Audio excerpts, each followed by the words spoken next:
કેમ છો દોસ્તો? મજામાં ને? આજે આપણે ધોરણ 5ના ગુજરાતી વિષયની જે આવતીકાલે દ્વિતીય સત્રાંત પરીક્ષા તમારી લેવાવાની છે તેનું બ્લુ પ્રિન્ટ આધારિત આપણે મોસ્ટ આઈએમપી પ્રશ્નોનું અસાઇનમેન્ટ તૈયાર કરેલું છે. આ જે અસાઇનમેન્ટ છે તે દરેક વિદ્યાર્થીઓએ અવશ્ય અભ્યાસ કરવો અને દરેક વિદ્યાર્થીઓએ અવશ્ય મેળવી લેવું, પીડીએફ સ્વરૂપે જરૂરથી મેળવી લેવું, કારણ કે આ અસાઇનમેન્ટ તમારા માટે ખૂબ ઉપયોગી સાબિત થવાનું છે. એક જ અસાઇનમેન્ટ તમે તૈયાર કરી લેશો એટલે સારામાં સારા માર્ક્સ તમે પ્રાપ્ત કરી શકશો. હવે આ જે અસાઇનમેન્ટ છે તે તમે જોઈ શકો છો કે આપણે બ્લુ પ્રિન્ટ આધારિત અધ્યયન નિષ્પત્તિઓના આધારે આપણે તૈયાર કરેલું છે.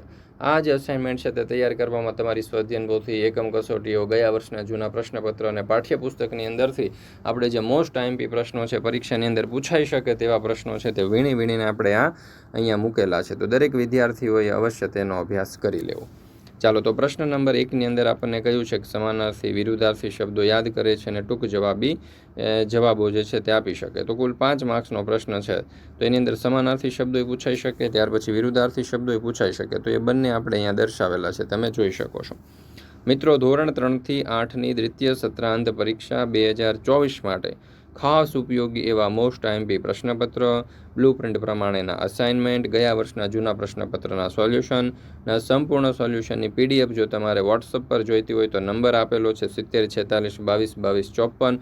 આ નંબર ઉપર કોન્ટેક્ટ કરી, સંપર્ક કરી અને સમગ્ર સોલ્યુશનની પીડીએફ તમે મેળવી શકો છો. દરેક વિદ્યાર્થીઓએ અવશ્ય આ પીડીએફ મેળવી લેવી, કારણ કે તમારી જે દ્વિતીય સત્રાંત પરીક્ષા છે તેના માટે આ ખૂબ ઉપયોગી છે. આ અસાઇનમેન્ટ તમે કરી નાખશો એટલે એમાં તમને મોટા ભાગના માર્ક્સ કવર કરી શકશો. તો જરૂરથી દરેક વિદ્યાર્થીઓએ અભ્યાસ કરી લેવો. ત્યાર પછી પ્રશ્ન નંબર 2માં કહ્યું છે કે નીચેના પ્રશ્નોના જવાબ લખો જેના કુલ 5 માર્ક્સ છે. તો અહીંયા એક માર્ક્સના કુલ 5 પ્રશ્નો પૂછાવાના છે, પણ તમે જોઈ શકો છો કે આપણે ઘણા બધા પ્રશ્નો અહીંયા દર્શાવેલા છે, બરાબર. તો એક માર્ક્સના જે 5 પ્રશ્નો છે તેના માટે 25 પ્રશ્નો આપણે લીધેલા છે. પ્રશ્ન નંબર 3 સૂચના મુજબ કરો જેના કુલ 5 માર્ક્સ છે. તો આપેલા વાક્યમાંથી વિશેષતા દર્શાવતો શબ્દ શોધીને લખવાનો છે. તો હવે અહીંયા તમે જોઈ શકો છો કે વિશેષતા દર્શાવતો શબ્દ જે હોય એ શોધીને લખવાનો છે. એવા કુલ 25 શબ્દો આપણે અહીંયા દર્શાવેલા છે. ત્યાર પછી કહ્યું છે કે નીચેના વાક્યોમાં પૂર્ણ ઉદ્ગાર ચિહ્ન, અલ્પ વિરામ, પ્રશ્ન ચિહ્ન વગેરે ચિહ્નો મૂકવાના છે અને વાક્ય ફરીથી લખવાના છે. તો તમે જોઈ શકો છો કે અહીંયા આપણે 8 જેટલા જે શબ્દો છે તે દર્શાવે છે. ત્યાર પછી પ્રશ્ન નંબર 4 નીચે આપેલો ફકરો વાંચી પ્રશ્નોના જવાબ આપો જેના કુલ 5 માર્ક્સ છે. તો અહીંયા સરસ મજાનો પેરેગ્રાફ આપણને આપેલો છે. આ પેરેગ્રાફને ધ્યાનપૂર્વક વાંચવાનો છે અને એમની નીચે જે 5 પ્રશ્ન આપેલા છે તેમના જવાબો આપણે લખવાના છે. ત્યાર પછી બીજો સવાલ, તેમની નીચે આપેલા પ્રશ્ન અને તેમના ઉત્તર. ત્યાર પછી ત્રીજો સવાલ, તેની નીચે આપેલા પ્રશ્ન અને તેમના ઉત્તર.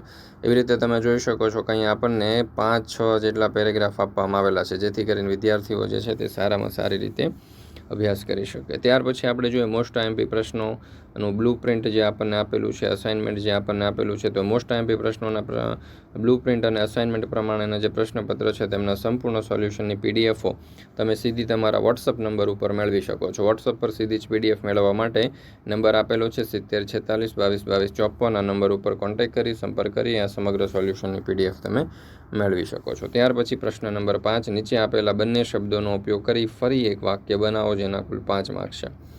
મીના અને ટીના. તો મીના અને ટીના બંને એક જ શાળામાં ભણે છે. ઇનામ અને ખુશ. તો મારો દોડની સ્પર્ધામાં પ્રથમ નંબર આવ્યો અને મને ઇનામ મળ્યું. તો અહીંયા તમે જોઈ શકો છો કે આ રીતના ટૂંક જવાબી પ્રશ્નો જે છે તે પૂછાઈ શકે છે. તો અહીંયા આપણે 15 જેટલા એવા પ્રશ્નો લીધેલા છે. ત્યાર પછી પ્રશ્ન નંબર 6 કાઉન્સમાં આપેલા શબ્દનો ઉપયોગ કરીને સંવાદ પૂર્ણ કરો જેના કુલ 5 માર્ક્સ છે. તો અહીંયા તમને જોઈ શકો છો કે આપણે સંવાદ પણ દર્શાવેલા છે. તો આ સંવાદો પણ તમે પૂર્ણ કરી શકો છો. ત્યાર પછી છે કાઉન્સમાંથી શબ્દ પસંદ કરીને ખાલી જગ્યા પૂરો. તો આવી રીતના પ્રશ્નો પણ અહીંયા પૂછાઈ શકે છે. એમાં જોડકા પણ આવી શકે છે. તો અહીંયા જોડકા પણ આપણે દર્શાવેલા છે, તમે જોઈ શકો છો. ત્યાર પછી પ્રશ્ન નંબર 8માં એવું પણ પૂછાઈ શકે કે ભાઈ કોઈ પણ એક વિષય 5 કે 6 વાક્યમાં વર્ણન કરો જેના કુલ 5 માર્ક્સ છે. તો અહીંયા સર્વપ્રથમ જંગલ છે, સજુ કાકા છે, દિગ્વિજય છે વગેરે જેવા આપણે નામો, મારા પ્રિય નેતા સરદાર વલ્લભભાઈ પટેલ છે વગેરે જેવા નામો વિશે આપણે અહીંયા 5-6 વાક્યો લખેલા છે. તો તમે ધારો તો બીજા કોઈ વિશે પણ લખી શકો. જે તમને માહિતી આપવામાં આવેલી હોય. મિત્રો, ધોરણ 3થી 8ની દ્વિતીય સત્રાંત પરીક્ષા 2024 માટે ખાસ ઉપયોગી એવા આપણે મોસ્ટ આઈએમપી પ્રશ્નપત્ર, ગયા વર્ષના જૂના પ્રશ્નપત્રના સોલ્યુશન અને બ્લુપ્રિન્ટ પ્રમાણેના અસાઇનમેન્ટ તૈયાર કરેલા છે. અસાઇનમેન્ટ જે છે તે મારા આ વાર્ષિક પરીક્ષા જે છે, આ દ્વિતીય સત્રાંત પરીક્ષા છે, તેના માટે ખૂબ ઉપયોગી છે. તો જરૂરથી દરેક વિદ્યાર્થીઓ અવશ્ય મેળવી લેવા, તેનો અભ્યાસ કરી લેવો, જેથી કરીને તમે પરીક્ષાની અંદર સારામાં સારા ગુણ પ્રાપ્ત કરી શકો. ત્યાર પછી છે આપણી મારી દિનચર્યા. તો મારી દિનચર્યા વિશે પણ તમે જોઈ શકો છો, ખૂબ સરસ મજાની માહિતીઓ અહીંયા તમારી સમક્ષ આપણે રજૂ કરી છે, જેથી કરીને વિદ્યાર્થીઓ જે છે તે દરેક પ્રશ્નનો સરસ અને સારામાં સારી રીતે અભ્યાસ કરી શકે. દોસ્તો, ફરી મળીશું આપણે ગણિત વિષયની તમારી જે દ્વિતીય સત્રાંત પરીક્ષા 2024 છે તેમના સંપૂર્ણ સોલ્યુશન સાથે. મિત્રો, આપણી આ ચેનલ ઉપર ધોરણ 3થી 8ના બધા જ વિષયના મોસ્ટ આઈએમપી પ્રશ્નપત્ર અને જે અસાઇનમેન્ટ છે તેમના સંપૂર્ણ સોલ્યુશનના વિડીયો અને પીડીએફ બંને મુકાઈ ચૂક્યા છે. તો આ વિડીયો અને પીડીએફનો અભ્યાસ કરવા માટેની લિંક તમને નીચે ડિસ્ક્રિપ્શન બોક્સની અંદર મળી જશે. જરૂરથી તેનો અભ્યાસ કરી લેજો.